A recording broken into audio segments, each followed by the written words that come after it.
Salam dəyərli dostlar, hər birinizi xoş gördük. Ruhumuzun şəfası verilişinin növbəti buraxılışında hər birinizi salamlayıram. Bugün çox maraqlı və sizi maraqlandıran suallara cavab tapacaq. Kimin vasitəsilə? Dəyərli numerologumuz, qonağımız Kəmalə Mürsəlova ilə. Xoş gördük. Xoş gördük Səbah müəllim. Təşəkkür edirəm belə gözəl təqdimata görə.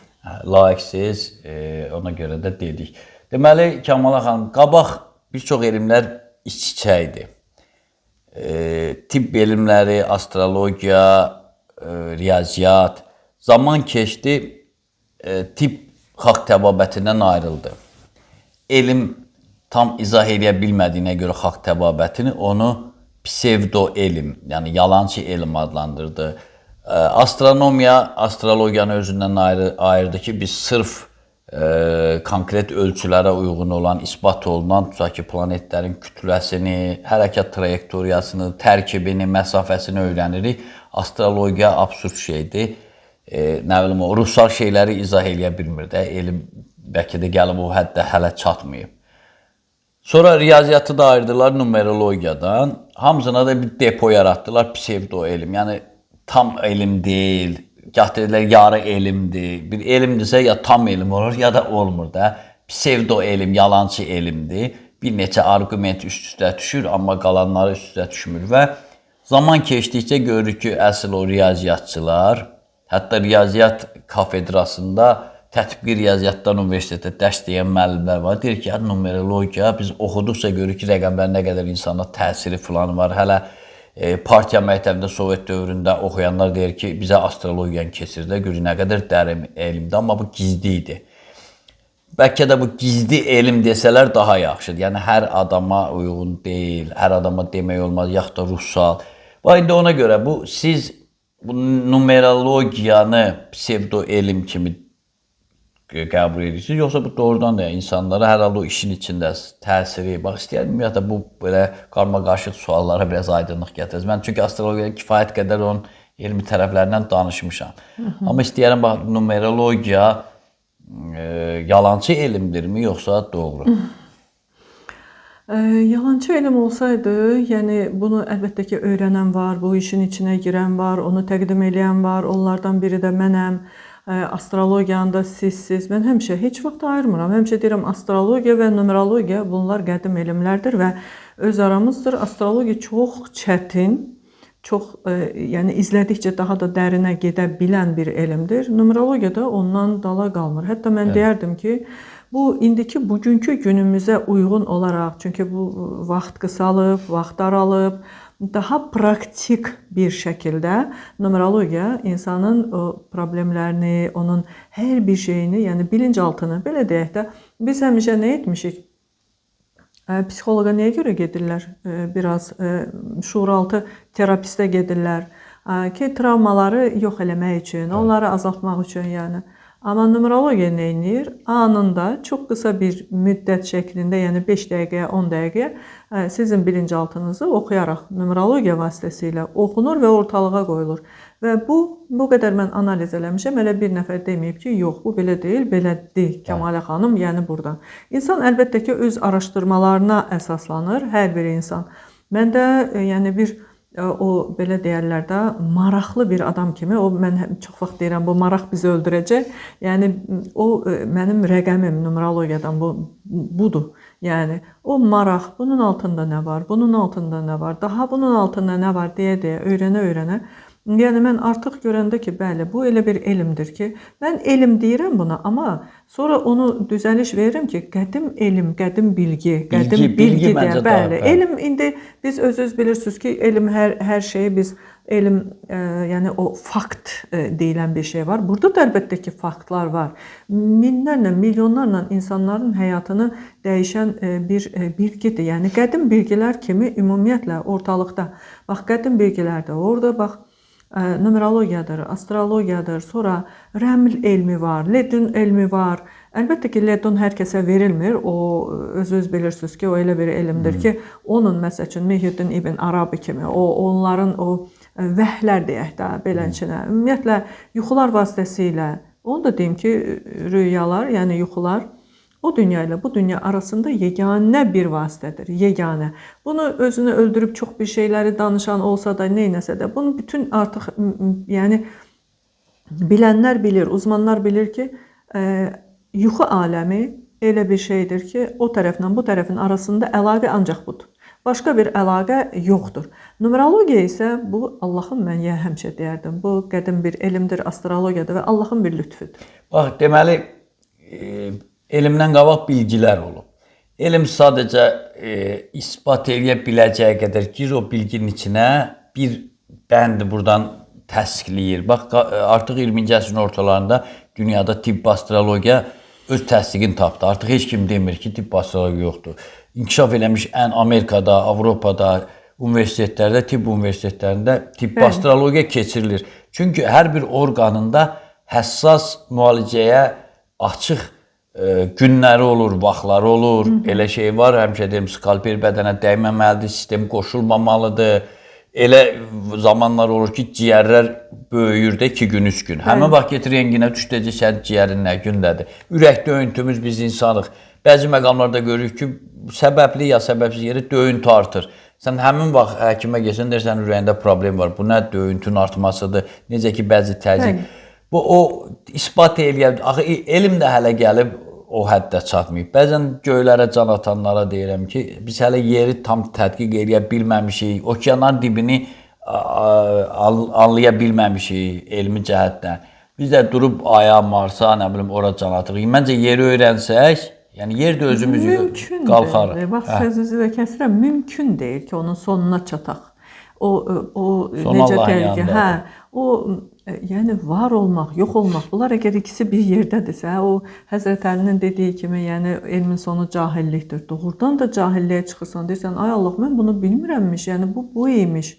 Belə-belə öyrənək. Ona görə də, yəni bu da yenə mən düşünürəm ki, yəni Allahın yaratdığı bu dünya var ha ki, yəni buradakı biz yaşayırıq, inkişaf eləyirik, təkamül eləyirik, yenidən qayıdırıq.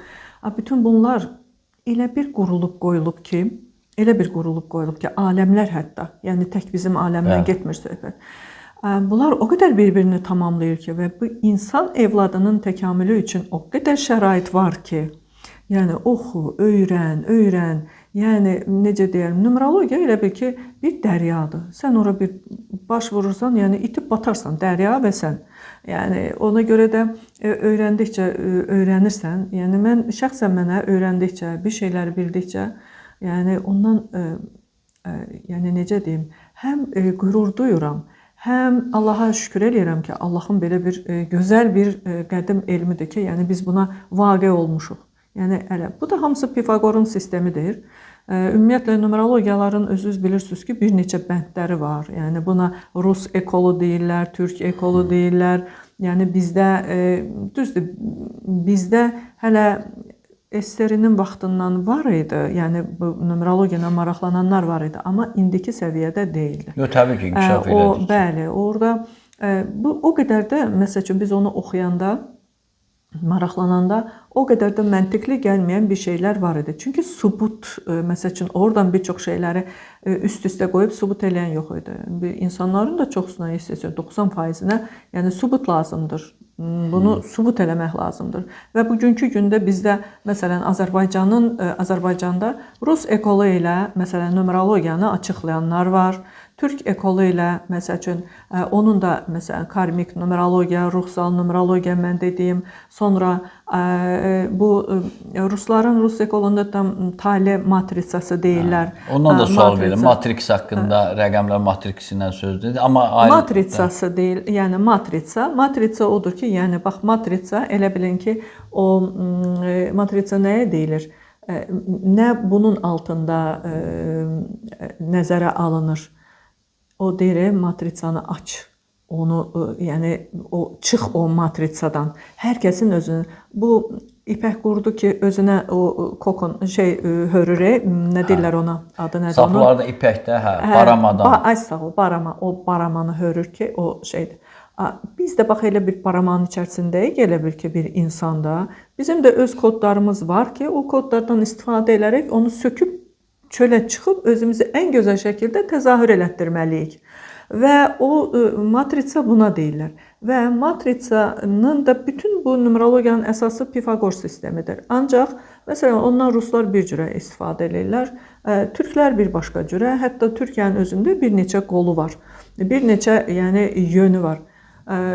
Çox da desələr də ki, məsəl üçün Rus ekolu daha başqadır, daha yəni onun başqalığı bir deməli rəqəmlərlə işləyirlər. Biz isə məsələn ruhsal numerologiya biz çünki ruha toxunuruq. Artıq ad və soyaddan da götürürük və bu mənim aləmimdə, mənim fikrimcə, hər insanın öz fikri var, daha doğru, düzgündür. Çünki biz, yəni məsəl üçün mən bir numeroloq olaraq reinkarnasiyanı qəbul etmirəm və insanın bir dəfə gəlib getdiyini qəbul edərək oradan nənə-babaların həyatını, o bugünkü gündə həmin adamı oxuyaraq və onun da həmən yerdən tuzağa düşdüyünü və belə deyək, imtahandan keçdiyini görəndə, yəni bu rəqəmlərlə onları tutuşdurub mükəmməl bir, yəni necə deyim, bir analiz çıxır ortalığa. Yəni orada o qədər hər şey bir-birini örtür. Çünki bir analizin içərisində 4 hesablama aparırıq. 4. Yəni burada bir hesablama deyil. Onu sizə deyim ki, tale matritsası bu dəqiqə Google-da yazırsan adını, ad soyad deyirəm, rəqəmini ora qoyursan, deyirsən ki, mənim o sxemi çıxarsan da, oradan o sxemi çıxardır o dəqiqə. Google verir. ChatGPT-dir yoxsa Google-da da çıxırdı əvvəldən. İkisində də var. Hə, ikisində də. Çıxır, yerdə qalır onu oxumaq. Onu da, yəni hətta ChatGPT oxuyur onu və informasiya verir. Amma görün bizim ruhsal numerologiyanı ChatGPT çıxardıb, onu oradan informasiya verər hardasa. Amma şəfa verə bilirmi? Öyrədə bilirmi ki, sən bu işdən necə çıxacaqsın? O da hardasa dərc olunmuşu verir də sənə özündən. Bəzən insanlar səhv salır, elə bir yeni şeydir. Dəyərli izləyicilər, mən bunu bağışlayım. Deməli, dəfələrlə görmüşəm xanımlar müraciət eləyəndə ki, mən şeyə müraciət elədim ChatGPT, orada dedi, amma yəni bir çox şeylər yalan çıxdı.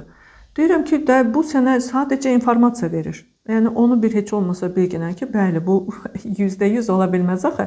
Lap heç %20 də ola bilməz. İnformasiya onu bu dəqiqə başqa məsələn bayaq yəni sizlə öz aramızda danışanda mən sizə dedim də, elə bir numeroloqlar var ki, deyir sənin problemlərin budur. Həmən problemləri ChatGPT-də deyir. Amma sən oradan necə çıxacaqsan, necə özünə yol tapacaqsan, hansı yolla şəfalanasan, bəli, onu demirlər. Yəni çünki bu proqnoz tipli. Əziz izləyicilər, indi keçəcəm sizin suallara. Siz də qeydə alın Kəmalə xanımın nömrəsini. Nə vaxtsa bax belə, xüsusən də analar öz övladlarına hər zaman deyirəm, bizim millətin xilası bu şeyləri dərk eləməkdədir. Ananın, valideynin öz övladı, lap kişilərə də aiddir yeri gəlinir. Daha çox analar qayğısına qalır, o mənada deyirəm. Mütləq bu millətin xilası üçün bizim elə kanalın ana xətti odur. Millətin xilası üçün özün dərk prosesinə qoşulması üçün lazımdır. Mən o niyə əvvəldə dedim psevdo elm falan? Çünki izləyicilərimiz çoxlu suallar verir. Deyir ki, digər dünya numerologiyasında bu suallara cavab tapılır. Birinci siz ona ciddi yanaşırsınız yoxsa yox və yanaşmanız nədir? Məsələn, soruşurlar alın yazısı və numerologiya. Bax. Bu alın yazısı nə deməkdir? Məsələn, bəlkə də siz fərqli deyərsiniz. Mən deyirəm, alın yazısını insan özü yazır. Sadəcə hökm Allah verir. Yaxşı imtahandan yaxşı keçsəm, Allah yaxşı qiymətləndirir, yaxşı keçməsəm yox. Ola bilər fərqli, hətta ziddiyyətli fikriniz də olsun. Buyurun, bu alın yazısı və numerologiya.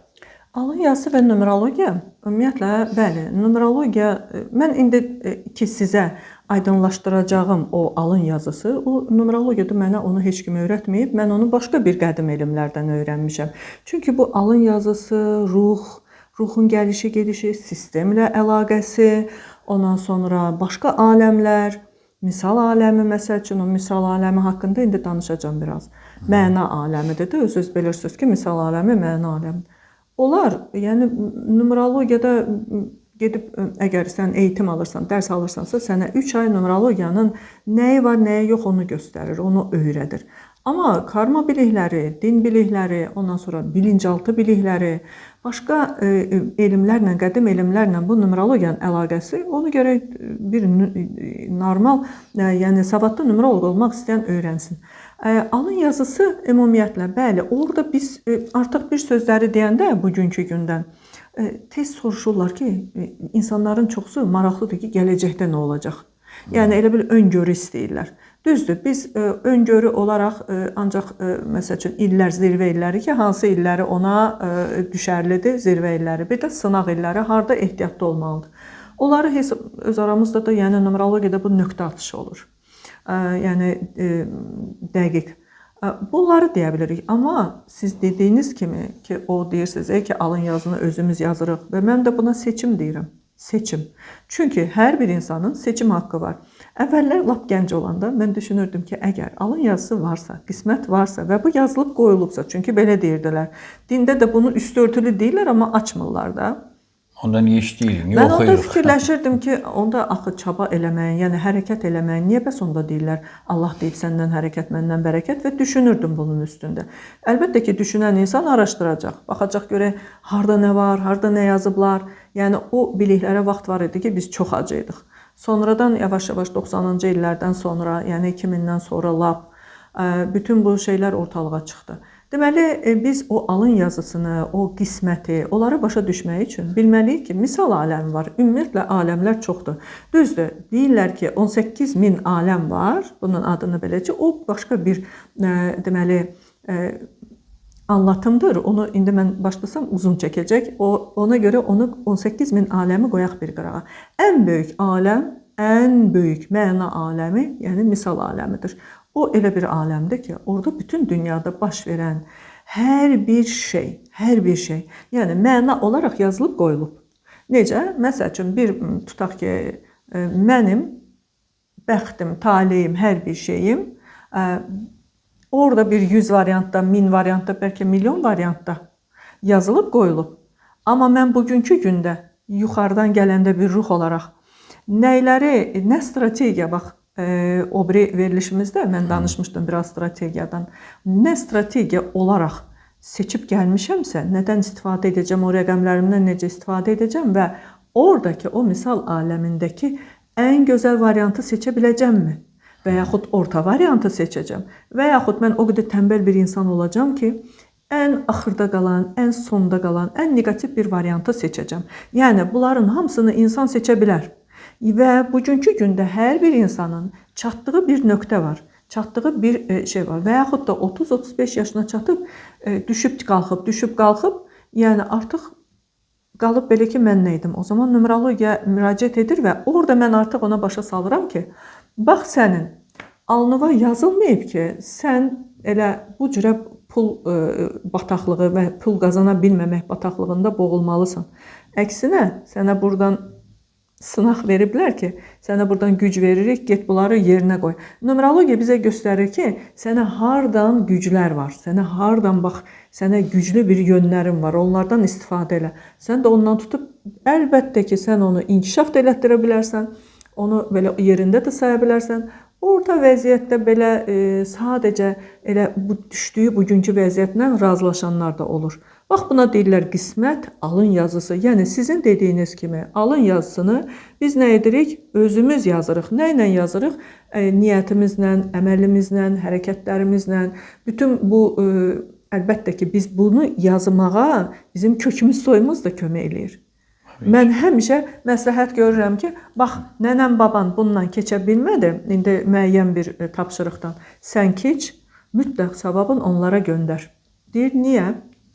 Özümə bəs qalmadı. Deyirəm ki, onlara göndərəndə, onlar orada bir addım qabağa gedəndə, sən burada daha çox addım qabağa gedəcəksən. Niyə deyir, anan namaz üstəymiş, elə o məna verdi. Deməli, anası namaz üstə olmasa, bu öləcəkmiş, ya ilan vuracaqmış, ya dağdan yıxılacaqmış. Əslində o namazdan konkret getmir də söhbət. Yəni ananın o enerjisi, yəqin ki, bu mənada deyil. Bəli, mən istəyirəm ki, bunu izləyicilər də başa düşsünlər ki, bax, ən çox da cavanlar. Yəni alın yazısı budur. Mən bir dəfə şok oldum. Bir kəlmə onu da deyim. Bizim yanımızda aşağıda məsələn göyərti, tərəvə satılan yer var. Orada məsələn hər dəfə oradan bir şey alanda bir evə, yəni orada pişiklər gəlir bəzən, orada dolaşırlar, keçirlər, gedirlər. Gördüm oğlan kişi orada satıcı bir şey qovur. Dedim, niyə qovursan? O sənin ayağına gəlib, sənin ruzindir. Ona bir tikə yemək ver ki, ruzin artsın daha da. Qayıtdı ki, siz bilmirsiniz, müəllimə, mənim ruzimi Allah yazıb qoyub.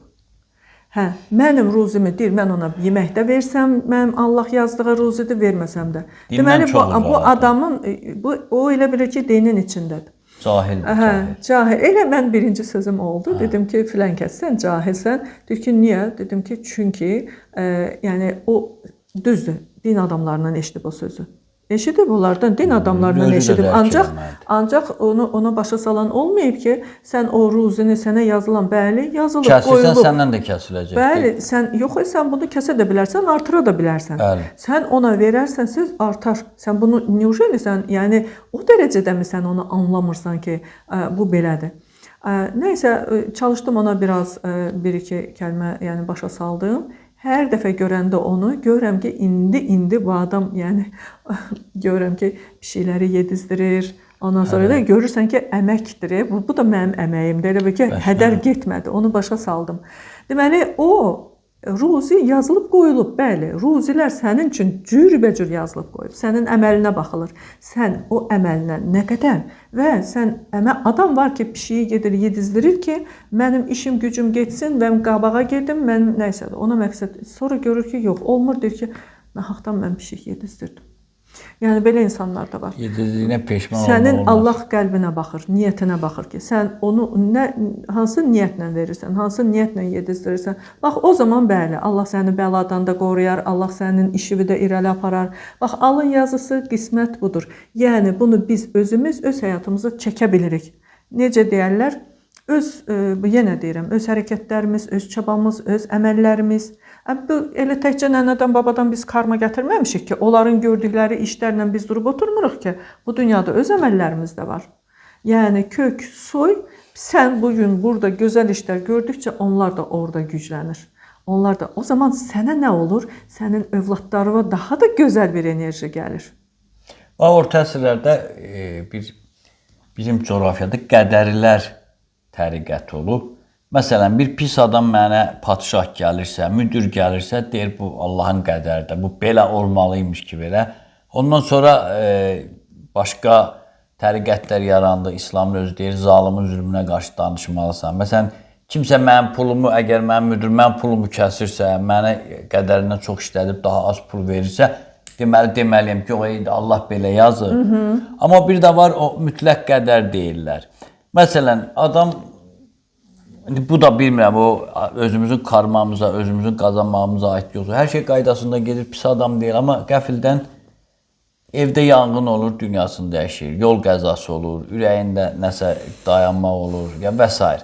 Bax, qəfil dəyişir. Bunu da mı özü qazanır, yoxsa mütləq qədər bir də cüzi qədər deyirlər. Bəli, cüzi qədər bu bayaq danışdığım seçimlərimizdir. Aha. Özümüzdən asılı olanlar. Özümüz cüzi qədər, yəni biz öz qədərimizi dəyişə bilirik. Cüzi qədər ona deyirlər.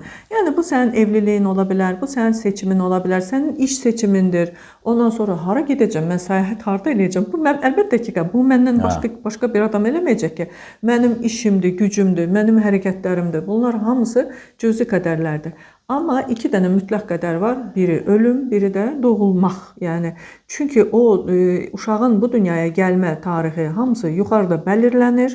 Ruhlar aləmində. Onlar seçilir, yazılır. Hətta mən düşünürəm ki, məsəl üçün o əsl nəcabət, orada o rəhbər ruhlar var. Hər kökün, nəslin. Yəni onlar tərəfindən orada bəlkə də məşvərət gedir, bəlkə də məsləhət gedir ki, yerə hansı bizim kökə, soya hansı, məsələn, şəfaatçı mı lazımdır, yoxsa araşdırmacı mı lazımdır, yoxsa elə bir təkamül eləyən lazımdır ki, və orada artıq biz söz verib gəlirik o ölümə, ölümün saatına, ölümün, yəni seçim bu ruhun özünündür. Yəni özünün deyəndə ki, o mənə bir dər gəlir ki, o nəyə görə özünün? Çünki ona deyiləni qəbul edir.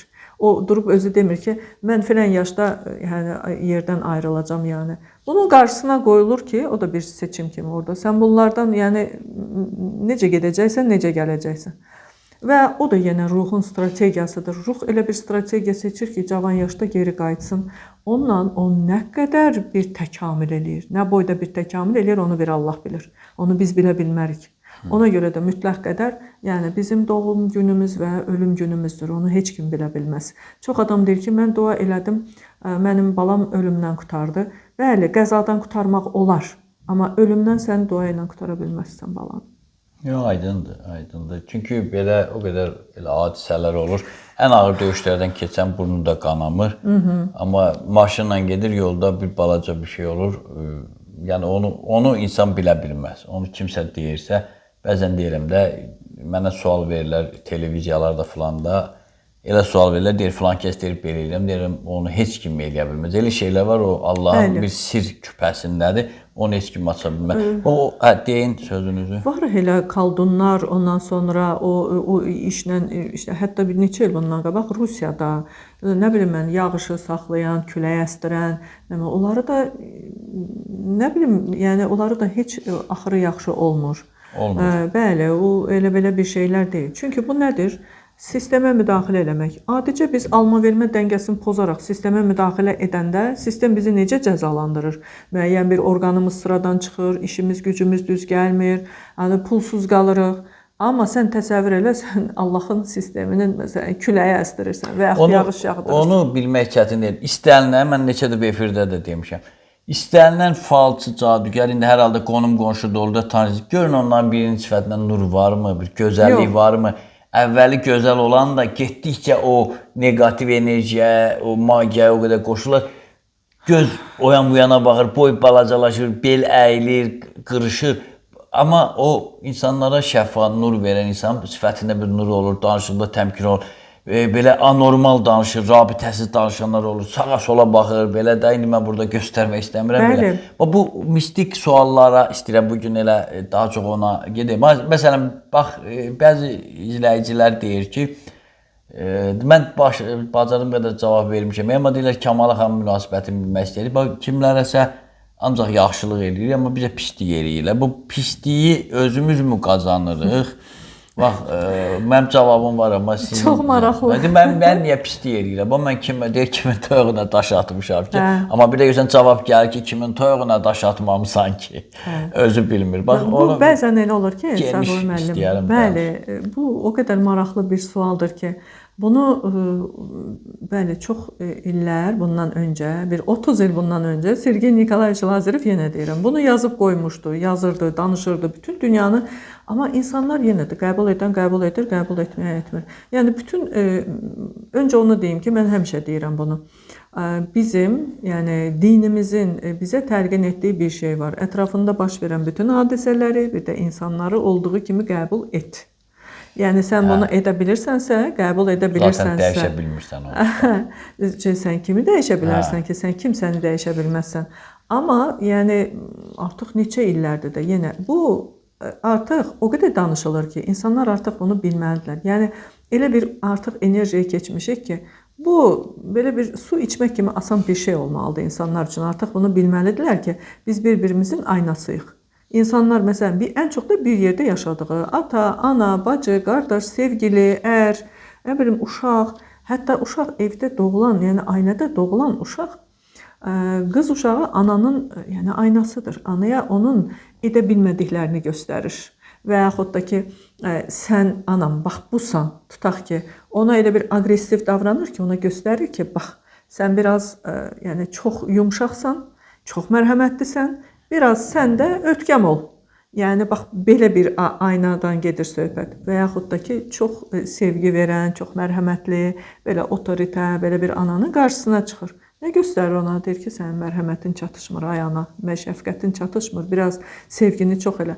Bütün bunlar, yəni nədən bura gəldim? İndi gedəcəm o siz dediyiniz suala da. Biz bir tutaq ki, çox yaxşılıq eləyirik. Belə adicə balaca bir misal çəkəcəm. Çox yaxşılıq edirik və düşünürük ki, mən ən yaxşı insanam. Öncə onu deyim ki, insan yaxşılıq elədikcə düşünür ki, yaxşılıq elədim və yeri gəldi, gəlmədi edirsənsə sən bu yaxşılığı, yəni orada da dəngə, balans saxlamırsansa, bu yaxşılıq həddindən artıq sevgi vermək ola bilər. İstər ərinə, istər sevgilisinə, istər övladına, istər qonşuya. Yəni sevgi vermək nə deməkdir? O şitin çıxardırlar, bax belə loru dillə deyəcəm. Artıq həyəcan vermir. O şitini çıxardaraq qonşuya gündə hər gün bir qab məsələn yemək apararsan, bir gün onu verərsən. Sabah görərsən ki, qonşu səni görəndə dalını çevirdi, üzünü çevirdi bu tərəfə. Deyirsən, bu qonşu mən buna yaxşılıq edirəm. Hər gün buna mən belə filan göstərirəm. Yəni bunu niyə belə edir? Bunu sistem eləyir. Qonşu heç eləmir, sistem eləyir bunu. Sistem deyir ki, sən niyə özündən məşğul olmursan? Sən niyə özünə baxmırsan? Sən niyə hamını məmnun eləməyə çalışırsan? Sən hardan ki o çox verdiyin yer var ha, oradan sənə ziyan gələcək. Mütləqdir. Bax bu, bəli gəlir, əlbəttə gəlir. O sənin lap belə nətər deyim, bir evdə yaşadığın ərin olsun, qadın. Mən bu barədə biraz danışmışam. Amma bu cəmiyyətin ən ağrılı bir yeridir ki, bunu qadınlar çoxsu bilmir. Nə qədər çox elə bilirlər ki, çox sevgi, şəfqət verərsə ərinə, yəni kişi xeylağına, bir o qədər onu çox sevəcək və yaxud da ki, indi hərənin bir məqsədi var. Biri bəlkə deyir ki, daha çox pulu xərcləyər ailəyə, daha çox, nə bilim, mənə sevgi göstərər, yəni. Amma əvəzində nə olur? Əvəzində durduğu yerdə kobudluq görür və yaxud da ki, ən azından kişinin işi gücü yaxşı getməməyə başlayır. Çünki nə olur? Bax, ən birinci deməli, reaksiya kişinin ona qarşı kobudluğu, ondan sonra poçkadır axı. Yəni ondan sonra kişinin işinin gücünün zəifləməsi, sonra yaxşı getməməsi, ondan sonra o kişinin evdə gəlib dava salması, sonra o davadan uşaqların deməli ziyan çəkməsi, ziyan görməsi və nələr baş verir? Bir yandan qadın travması, bir yandan uşaq. Yəni belə bax, uzun sözün qısası, qadın ailədə çox vacib bir şeydir, vacib bir, yəni elə bil ki, ocaqdır da, o orta bir mərkəzdir. Hər şey oradan başlayır. Ona görə də bax o sevgi verməkdədir. Sonra biri deyər ki, mən yol gedirdim, nə bilim məni deyən var ki, it qapdı. Və yaxud tutdular məni, döydülər, ay nə bilim, sataşdılar, neynədilər. İnanın ki, vardır bunun da bir səbəbi. Harda var onun səbəbi? Sənin hiss və duyğularında ola bilərmi? Ola bilər. Çünki sən ola bilər və əli qolu sallaya-sallaya gedirsən, amma içində bütün dünyanı vurmusan bir-birinə. Sən qəlbində, içində. Və ona görə də burada elə bir o natarazlıq, bax, enerji natarazlığı, yəni taraz olmayan bir enerjilər yaranır ki, sən özün çəkirsən onu. Çəkirsən düzdür, Allah ona görə deyirlər ki, Allah qəzadan, bəladan saxlasın və yaxud da ki, Allah pis insanlara rast salmasın.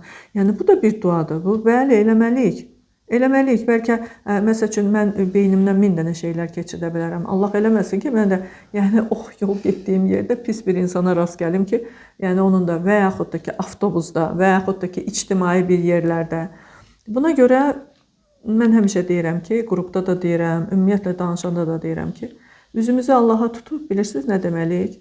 Allahım, həmən bu durumu yaratan, yəni, bax, içinə düşdüyüm bu durumu yaradan, içimdə, qəlbimdə hansı hiss və duyğular varsa, məni ona görə bağışla.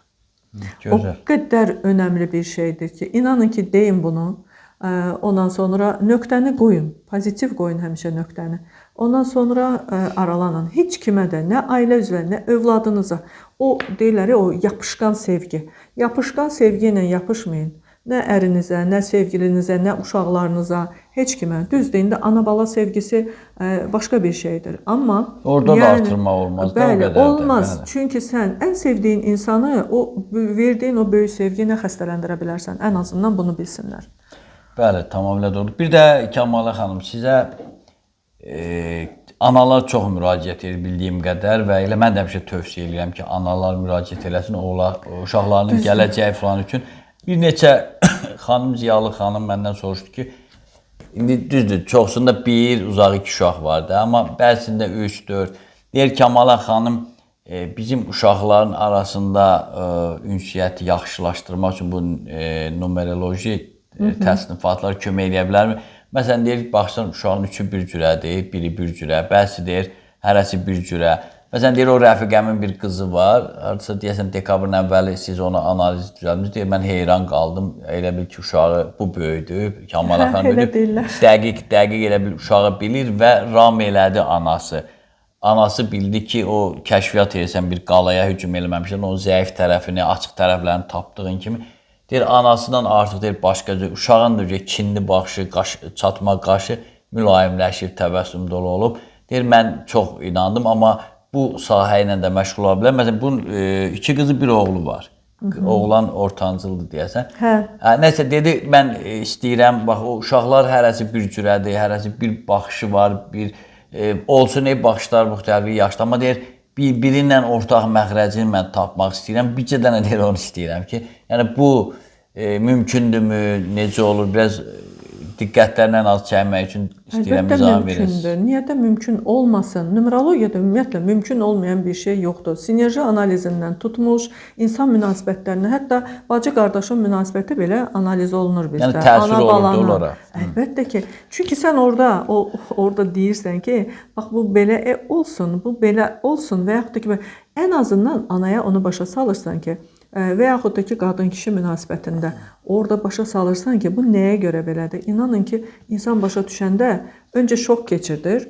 Ondan sonra deyir, hə, bu buna ona görə o sözü mənə deyirmiş və yaxud da ona görə bu hərəkəti bu edirmiş. Həqiqəti bilir. Hə, onu bilir, başa düşür. Ondan sonra getdi, bitdi, artıq o problem yoxdur. İnsan başa düşən kimi o problem yoxdur. Qaldı ki, uşaqlara bax Səbuhi müəllim. Bax, belə də olsa, belədir. O ya zəlzələdən, ya vəlvələdən uşaqlara analiz olunmalıdır. Niyə görə? Bax, 30 yaşında bir oğlana, tutaq ki, 30-35 yaşında da indi cavanlara mən analiz edirəm. Orada tutaq ki, onun mən anında görürəm də, məsəl üçün o çakra düzümündən mən görürəm ki, bu adam ya içkiyə, ya siqaretə, ya da narkotikə bağımlıdır. Bağımlı bilirsiniz nədir? Məsələn, meyilli olmaqdan başqa bu bir dəfə onu qəbul etsə, artıq buna öyrəşəcək. Yəni asılılığı var belə şeylərdən. Bu yeməkdən, içməkdən də ola bilər. Qadın olarsa biz çay, kofe falan filan bu da olur. Yəni amma ən çox məsələn kişi xeylaxları olan kimi və mən deyirəm boynuna da alır. Deyir də ki, bəli, bu belədir. Əlbəttə ki, mən onu həmişə gizli saxlayıram. Yəni heç kimin numeroloji analizini mən durub nə ixtiyarım yoxdur, yəni də o karma yaradır. Durub kiməsə deyəsən. Amma ana məsəl üçün nəyə görə mən deyirəm ki, kiçik yaşlarından eləyin. Heç olmasa bir 10 yaşından, heç olmasa bir 7, 8, 3 olsun lap yaşı.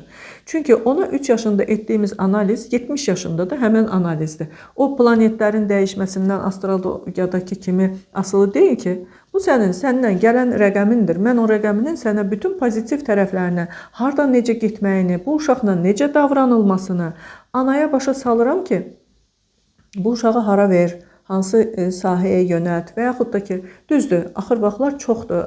Yəni bu 9, 10, 11-ci sinifdə oxuyan uşaqların yəni analizi çox gəlir. Bir də sinerji analizi çox gəlir və onlar ki, bəli, bir seçim edə bilmir. Uşağın biraz da insana biraz maraqlı gəlir. Çünki hər kəs yəni o iradə sahibi deyil ki, hətta uşaqlıqdan ki, məsələn, mən bunu seçdim, gedirəm bunu da alacağam. Uşaq oturub fikirləşir, gedimmi, getməyimmi, olarmı, olmazmı? O dəqiqə hamıda şey olmaq istəyir. Kompüter mühəndisliyi. Deyirəm ki, bax buradan da deyirəm, izləyicilərə də deyirəm. Düzdür, kompüter mühəndisliyi bu dəqiqə zamanənin nəbzini tutan bir şeydir. Amma o kompüter mühəndisliyini demək olar ki, kompüteri yüksək səviyyədə hər kəs bilməlidir. Əgər sən o iş həyatına atılırsansa bilməlidir. Amma bu yapay zəka, süni intellekt olan bir vaxtda sizcə gələcəkdə hansı peşələr daha aktiv olacaq? Hansı peşələr bizə pul gətirəcək? Ancaq belə ruhsal elmlər məncə düşünürəm. Bəs quruculuq? Quruculuğu yeri gəndə layihən əllə görülən ustalar, ev tikmək, dizayn etmək onu, paltar tikmək, remont. Bax bütün bunlar mən deyirəm ondan sonra getsən mühəndis ol. Yəni həm də kompüter mühəndisliyini öyrən. Əl işi qalacaq yəqin ki. Layihəni ola bilər o süni intellekt həll eləsin, smetanı tutsun, proqramlıq eləsin, amma tikən yerə deyirsən. Ola bilsin ki, mühasibatçılıq və bunların işini çox görəcək şey. Yapay zəkanın süni intellekt hesablama. İnsanlar işsiz qalsın. O işsiz qalmasa da, məsələn, ola bilsin ki, onun daha elə yönləri olacaq ki, bəli, insan görəcək, amma ən asan, ən çətin yönlərini o görüb qoyacaq ortalığa. Məsəl üçün, proqramlar asanlaşır, gündən günə o. Özdə 2026-dan sonra bu lap belə açılacaq, 2030-a qədər çox. Ona görə mən deyirəm ki, bax, fikirləşin ki, harada əl işi, əl əməyi var. Bişirmək, düşürmək, qurmaq, tikmək, yaratmaq. Bax, onlar pul o sahələrdən gələcək, təmir. Ondan sonra gəlib yapay süni intellekt gəlib orada gedib ev tikməyəcək. süni intellekt hesablayacaq elə o sən orada Onda əmri sən verəcəksən, hesablayacaq da öz başına Ay eləmir. sağ ol. Nəysə bu şeylər var. Sonra uşaqlardan danışırdım. Uşaqların bir də özünüz bilirsiniz ki, 2 dənə bəla var da, ən böyük bəla. Biri o uyuşturucu, yəni narkomaniya, biri də ki, Allah uzaq eləsin hər kəsin övladından. Bir də o eşcinsəllik, bu barədə biz danışmışdıq. Əgər numerologiyada görünürsə və onu körpə vaxtı çıxanda o uşağı yönətmək mümkündürsə, niyə də elətdirməsinlər analiz? Bax, görürsünüz nə qədər özdə axır vaxtlar çoxalıb. Yəni, hətta yuxarı siniflərdə olan uşaq, məsəl üçün, uşaq qalıb belə. Uşaq deyir ki, mən nə hiss eləyirəm, mən bunun içindəyəm, mən nə, onu doğru düzgün yönəldirsən, uşaq elə bax, nəfəs alır ki, bu imiş, mən qalmışdım belə, görəsən mən, yəni nəyəm, kiməm, niyə, yəni bu şeylər baş verir məndə. Və inanın ki, baxırsan ki, artıq 9-cu sinifdə oxuyur, orqanları belə dəyişmək, o içəridə məsəl üçün, o uşaq dünyaya gətirmək üçün orqanlar var ha. Həmən onlar artıq deformasiya uğramağa başlayıb. Amma başa düşür, bir şeyləri anlayır, yəni onu qəbul edir. Qarşı hormonlar təmizlənir. Ananın da fikrini dəyişirik. Baxırsan ki, ana deyib ki, ha baxsa, mənim uşağım belə olsa özümü öldürərəm. Məsəl üçün. Və yaxud da ki, mən nə bilim, o qədər elə bax analiz edəndə çıxır, indi yadıma düşür ki, bəzən heç vaxt mənim uşağım belə olmaz, amma görsən o dediyi kimi olmaz. Belə bir qadın var idi bu yaxında, mən boşansam dəli olaram. Yəni deyirəm, sən bir fikirləş, sən fikirləş deyirəm, gör nə deyirsən bu dəqiqə. Sən buna bu dəqiqə əstəğfurullah deyib tövbə eləməsən, sən boşanasan. Bu dedin o şu ağzından çıxdı. Mən boşansam deyir, məsələn deyirəm ki, bax bunu belə elə, belə elə, yönəldirəm, deyir, sən sizin xəbəriniz var ki, mən boşansam dəli olaram. Yəni düzdür, anında o dəqiqə başa düşür, başlayır, iptal eləyir. Yəni iptaldır, mən heç vaxt iptal eləmək demirəm, deyirəm, əstəğfurullah elə, tövbə elə, hətta tövbəni də verirəm, kömək edirəm ki, bax, bu cür. Və yaxud da ki, kimsə o ikinci seansı alıb, o özünü o karmalardan, yəni çakra, onları təmizləmək istəyəndə, inanın ki, lap belə sıfırdan başlayırıq onlarla, sıfırdan. Öncə təmizlənmə, sonra artıq özünə izin vermə, onu da dalayacam başqa bir şeylər. Yəni, öz əllərindədir. 9-cu sinifdəyiz, mənim bir tanışım uşağı deyir ki, eyni ildən oxuyan sinif yoldaşları var. Deyir, paralel sinifdə də misal üçün də Həsənova Cəminə var. Tutaq ki, 2005 təvəllüddür. Bizim sinifdə də Həsənova Cəminə də var. Deyir, orada tutaq ki, doğum günüsüz də proqnozlar hazırlayırsınız, nəsə analiz hazırlayırsınız. Onları necə fərqləndirmək olar? Deyir, tamam fərq. Biri balaca boy qaradır, biri ağ uzundur. Deyir, bunu necə, deyir, məsələn, ayırt eləyə bilir Kəmala xanım. Məsələn, ikisi də eyni tarix. Tutaq ki, ikisi də 2005-dir, ikisi də adla da deyirsə, Həsənova tutaq ki, Cəminədir. İkisi də.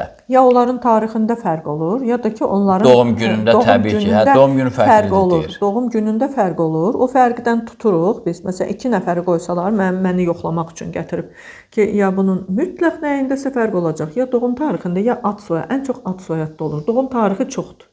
Üst-üstə düşən doğum tarixi çoxdur. Ona görə atasının adı onda fərqli olacaq da yəqin ki. Ata adı ilə heç bizi ilgiləndirmir. O şeylər. Amma məsələn burdan yadıma düşdü o rus, yəni ekolu ilə doğum tarixi ilə o qədər adamlar var ki, o doğum tarixini hesablayıb orada məsəl üçün bir xanım var idi bizdə. O müraciət eləmişdi. Reklamı çox belə güclü gedən bir xanımdır. Bu dəqiqədə onun reklamı gedir. Azərbaycanda bəli. O xanım, məsəl üçün, onun rəqəmləri ilə ona baxıb, hesablayıb demişdi ki, səndə elə bir enerji var ki, halbuki xanım yəni, çox ağır vəziyyətdədir, işləmir, eləmir, əri ilə boşanma təhlükəsi var. Yəni, səndə Heydər Əliyev, Kəmal Atatürk, səndə şey var, enerjisi var. Boşan, get xaricə, get puluvu, parova qazan, get özünü saxla. Özü 100% boşanmışdı deyə elə deyir. Nə bilim, vallah bilmirəm onu. Sən əgər boşanmaq istəyirsənsə deyir, sən bu boşanma çıxır da burada, sən boşan da. Bu da deyir ki, boşanmaq istəyir. Əslində, biz numerologiyada orada bəli çıxır ki, bu adamın ailəsində problem var. Amma mütləq mən ona deyirəm ki, sənin boynuvun borcu deyil, söz verib gəlmirsən ki, mən gözəl ailə olacam. Biz hardan söz veririk, nəyi sevirik, oradan sınanırıq. Nəyə də nifrət edirik, yenə oradan sınanırıq. Bunu sən bil. Qız o qədər yəni düzdür mənə çox alqış elədi, çox, yəni indiyə qədər də bizim qrupda da hər dəfə də deyir ki, mən necə, yəni bu necə olan şeydir ki, mən o yəni bu şeyin içinə düşdüm, getdim, soruşdum. Nə yaxşı ki, gəldim sizə analiz elətdirdim. Yəni bu baxırsan ki, sən bir insanın adı, soyadı da var. Onlardan da sən nə gətirmisən? Sən orada bugünkü gündə sənin əlində nə var? Sənin əlində sən bu adam heç çörək pulunu zorla tapır. Bu dursun əlinə, dursun getsin xaricə, orada nə bilim mən neynəsin, neynəməsin. Buna uyğun olmuyor. Nə isə, yəni nə isə. O qədər elə şeylər eşidirəm. Yox, sadəcə indi bu iki ad, soyad və il eyni olmağında onlarda nə qədər olmasa bir üstə düşən xüsusiyyətlər olar da. Əgər karma eynidirsə, məsələn, ad, soyad eynidir, hə? Amma bax, indi belə deyək də, ad, soyad eynidir.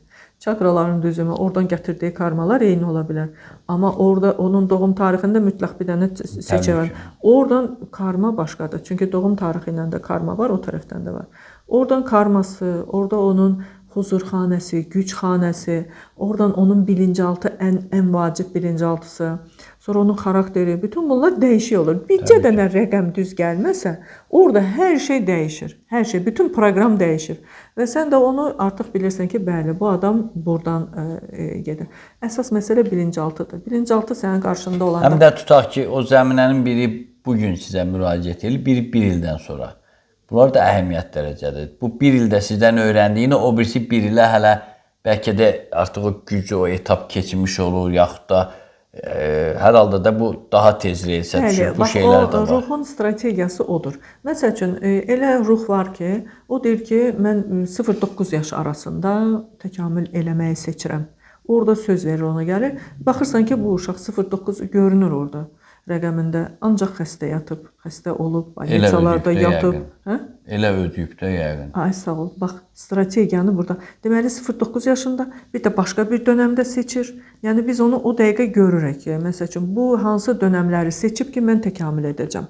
Yəni, onun və yaxud da ki, bu bugünkü günə qədər o təkamülü edə bilib ya yox. Əlbəttə ki, bir kəlmə sual verirəm. Mən artıq o özü deyir ki, hə, Kəmal xanım, mən tok vurmuşdu, ya deyir qəzaya düşmüşdüm, ya şey oldu, filan oldu.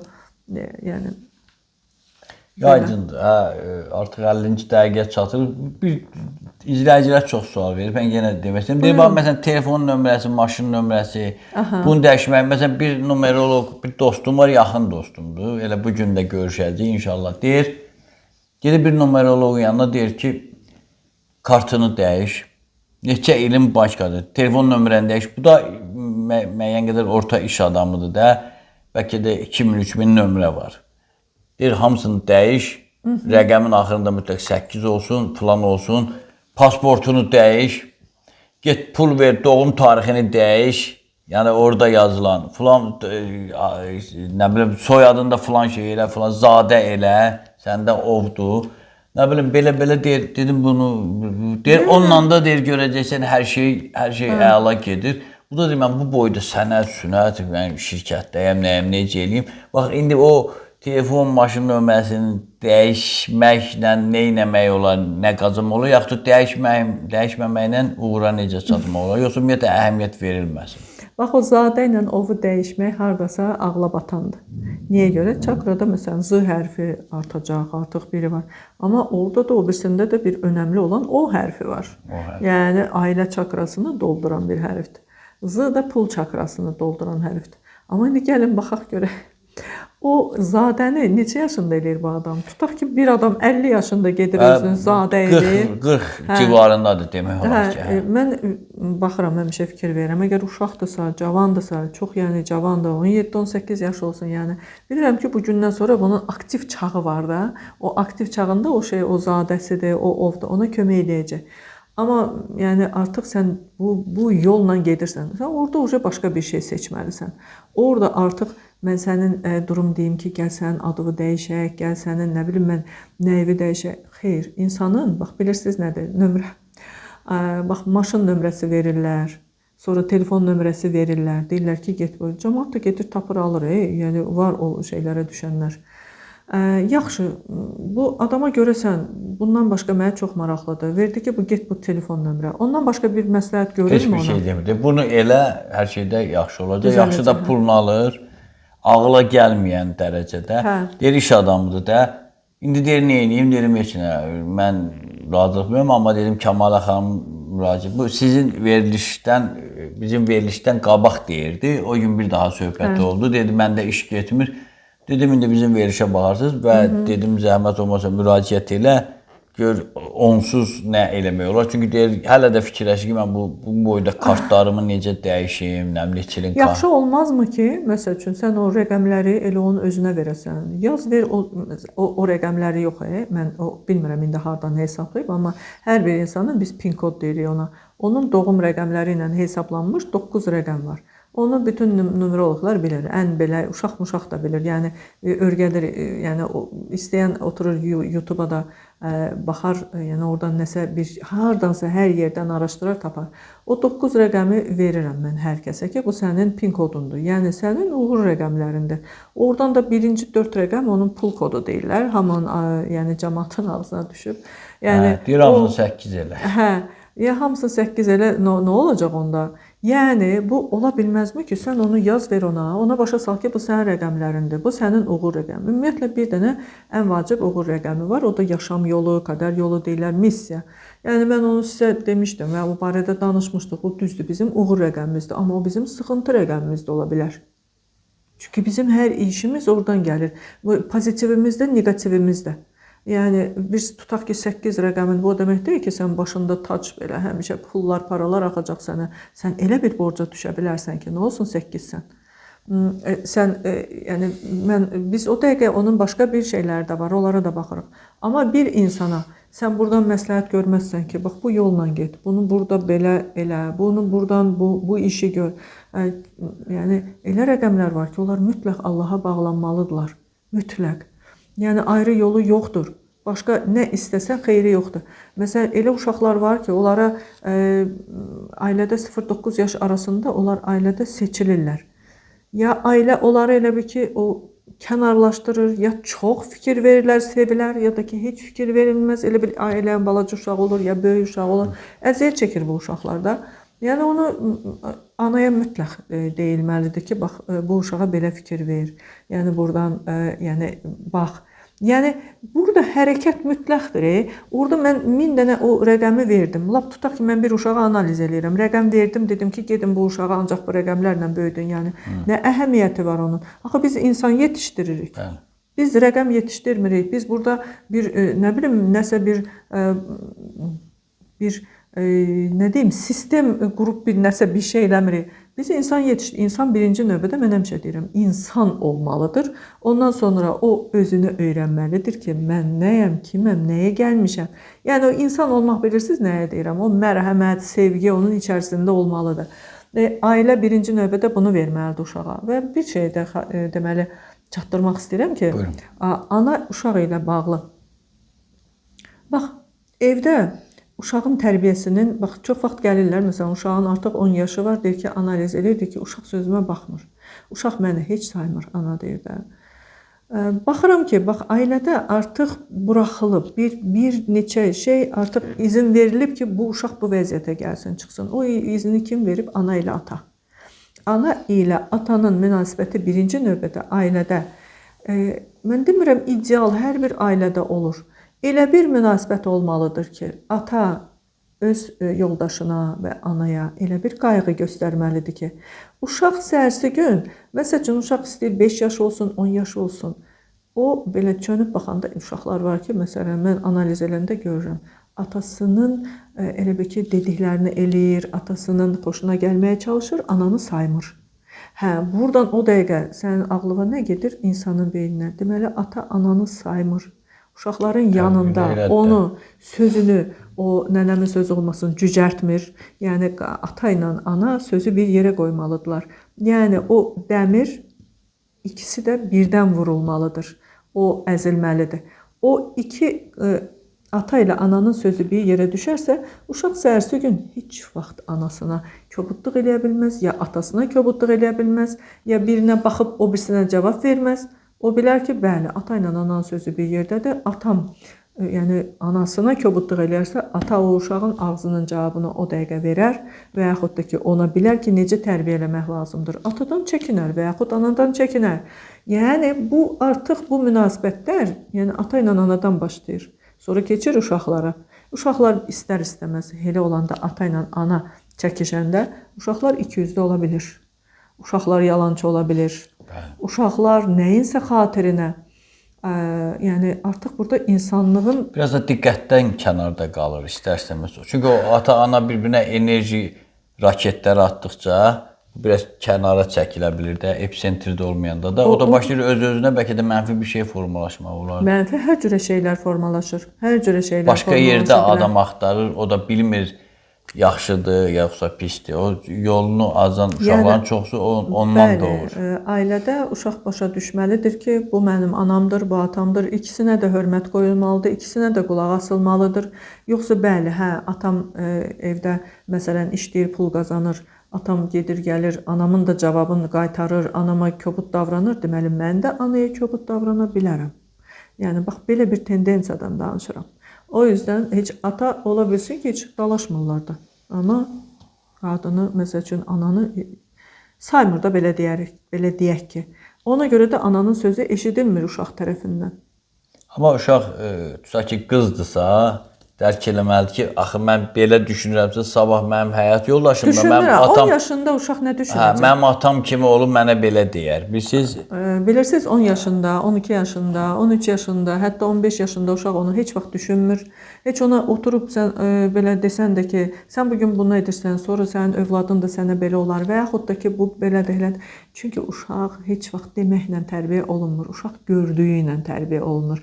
Uşaq nəyin içinə düşürsə, bəli, nəyin içinə düşürsə orada. Sonra ana da məsələn görürsən ki, ana da lap savadlıdır, ana da bir yəni özünə hörmət qoyan bir qadındır. O da depressiya düşür. O da deyir mənim uşağım niyə mənə belə cavab verməlidir və yaxud yəni özü də bilir ki, hardandır, amma nəyi dəyişə bilər? Orada deməli hər şey hardan gəlir? Başdan gəlir, yuxarıdan gəlir. O ata ilə ananın münasibəti, bax ona görə deyirəm ki, o kişilər də, qadınlar da bilməlidirlər ki, əgər uşaq ən belə şeylə desək, sözə baxmırsa, tərbiyəsizlik eləyirsə və yaxud da ki, acığa bir işlər görürsə, illaha mən ananın acığına və yaxud atanın acığına, yəni bir işlər görürsə, bilin ki, orada onun kökü sizin özünüzdədir. Çox sağ olun Kəmala xanım. Bir saat oldu, yaxşı danışdınız, çox məmnun qaldım. Ümumiyyətlə 2026 illərindən sizin verilişlərdə çox məmnun qalıram.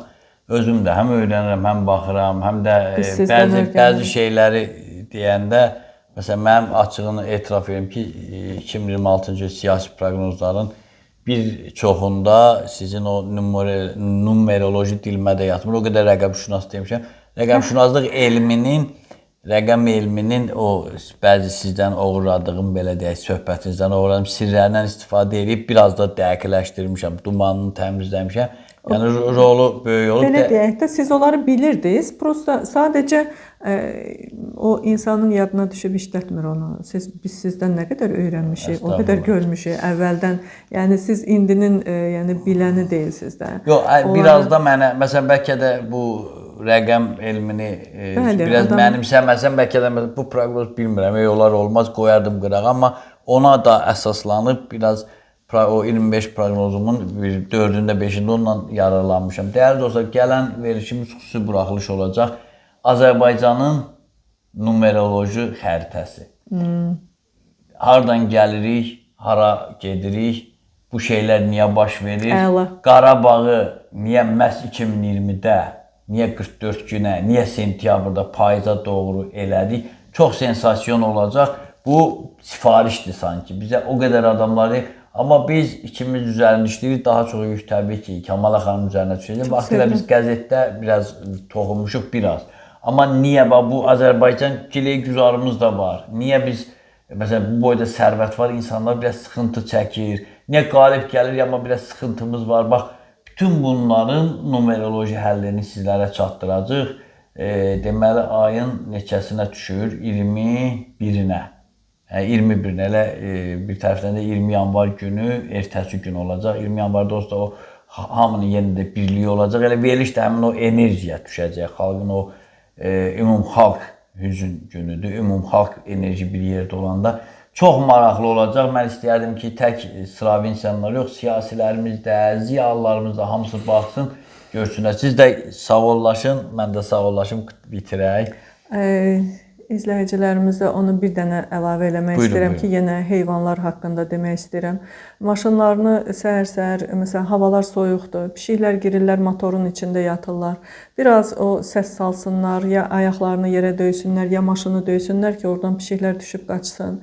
Yadlarına salıram, sonra bir qab yeməklərinin artığın, bir qab yemək, bir qab su, qapıların ağzına, nə bilim, heç olmasa bir hər kəs fikir versə buna, duyarlı olsa, bu özü də bir necə deyim, hər birimizə, nə bilim, bir baş ucalığıdır bizim üçün.